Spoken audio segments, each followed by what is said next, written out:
A very big hello to all my dear students. So welcome to the T2O series in your favorite channel You and I. चलो आज क्या है, आज हम कौन सा क्लिनिकल केस डिस्कस करेंगे, जब देखते हैं साथ साथ पढ़ते हैं question. A 45 years male patient has presented with gradual blurring and diminution of. So he's a young male, middle-aged male, we can say, with gradual blurring, diminution of vision in his right eye. Examination में visual acuity right eye की 6/24, left की 6/6. Slit lamp examination is showing heterochromia iris. सबको पता है ना, heterochromia iris is difference of iris colour between two eyes. Right eye में findings है cornea पे stellate KPs. I think this is diagnostic. सबको समझ आ रहा है हम लोग किस तरफ जा रहे हैं. Mild flare and few cells are seen. Aqueous cell, aqueous flare, but mild. Atrophic patches in the iris. ठीक है. लेंस में posterior subcapsular cataract. Left eye is normal. जब गोनियोस्कोपी करते हैं so right eye showing small blood vessels in the angle. अब तो काफी clear हो गया. वी आर टॉकिंग एंड हाँ, इंट्राओकुलर प्रेशर यहाँ पे नॉर्मल है. बताइए मोस्ट प्रोबेबल डायग्नोसिस. सबको I think it's very simple और बहुत आसान है.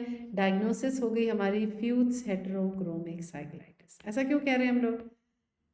क्या क्या डायग्नोस, क्या क्या फीचर्स इसके सपोर्ट में है इस डायग्नोसिस के? पहली चीज हेटेरोक्रोमिया आइरिस है. हेटेरोक्रोमिक साइक्लाइटिस नाम ही ऐसे है ना. So Fuchs heterochromic cyclitis. Why we are saying stellate KP. एक चीज है stellate KPs, atrophy patches, stellate KPs, atrophic patches in the iris, blood vessels, small blood vessels in the angle, है ना. ऑल दिस, ये सारे points हमारे उसी तरफ लेके जाते हैं. चलिए हम लोग फ्यूज हेटेरोक्रोमिक साइक्लाइटिस को एक बार रिवाइज करते हैं. सिंपल सा डायग्राम बनाओ और मेरे स्टाइल में पढ़ो.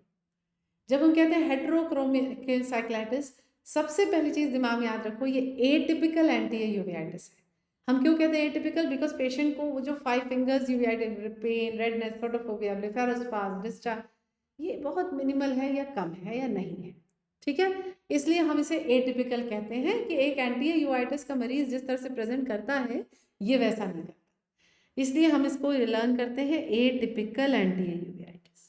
अच्छा, दूसरी चीज है क्या क्या और फीचर्स मिलेंगे. एटिपिकल है, यूनिलैटरल होगा. क्यों यूनिलैटरल? क्योंकि difference of iris colour, heterochromia iris है.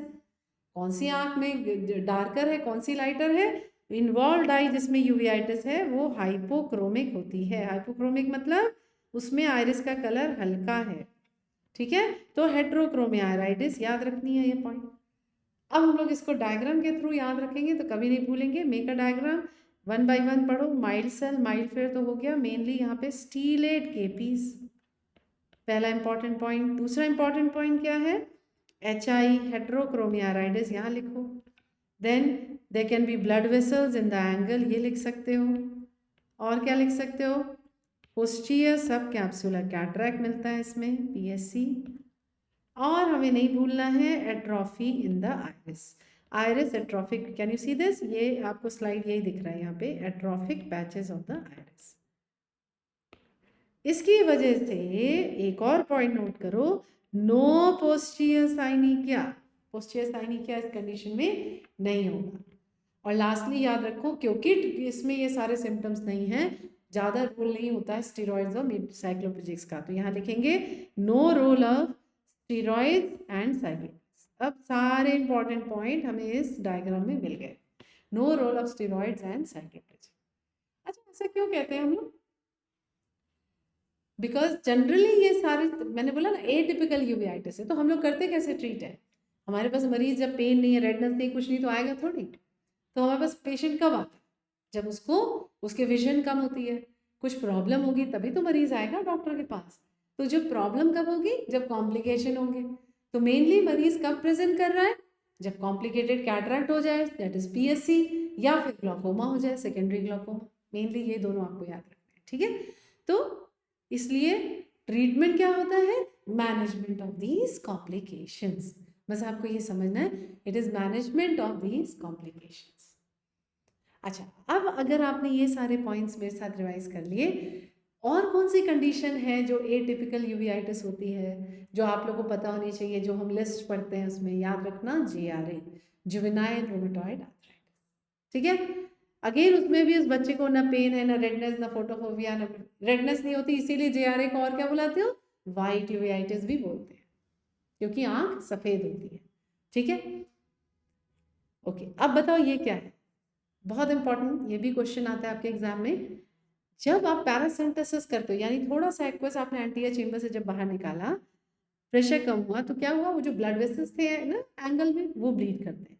ये जो ब्लीडिंग दिख रही है, इसी को बुलाते हैं एम्सलर साइन। ठीक है, तो जब हम पैरासिम्पथसिस करते हैं तो ब्लीडिंग होती है, उसको बोलते हैं एम्सलर साइन। ये टिपिकल है फ्यूज हेटेरोक्रोमिक साइक्लाइटिस का। करेक्ट। एक लास्ट सवाल जो आपसे पूछा जा सकता है, पूछा गया है, वो ये कि इन दोनों एटिपिकल यूवेइटिस में किसमें इंट्राओकुलर इम्प्लांटेशन नहीं करना चाहिए, तो आपको वो आंसर क्या करना है, JRA। ठीक है, छोटे बच्चे में इन्फ्लेमेशन ऐसे ही बहुत होता है, आप IUL जब डाल दोगे इतना इन्फ्लेमेशन हो सकता है कि वो ब्लाइंड हो। इसलिए keep in mind, Fuchs heterochromic cyclitis will tolerate IUL, वो बहुत आराम से IUL फिर भी टॉलरेट कर लेते हैं। इन मरीजों में आप इंट्राओकुलर लेंस इम्प्लांट कर सकते हो, बट JRA में अवॉइड करना चाहिए। तो ये आपको, ये क्वेश्चन आई थिंक रिपीटेड है, पूछा गया बार बार, आपको क्लियर होना चाहिए। ठीक है, दैट्स इट, आज के लिए यही, रिवाइज कर लेना, ये टॉपिक अच्छे से पढ़ लो। So thank you so much,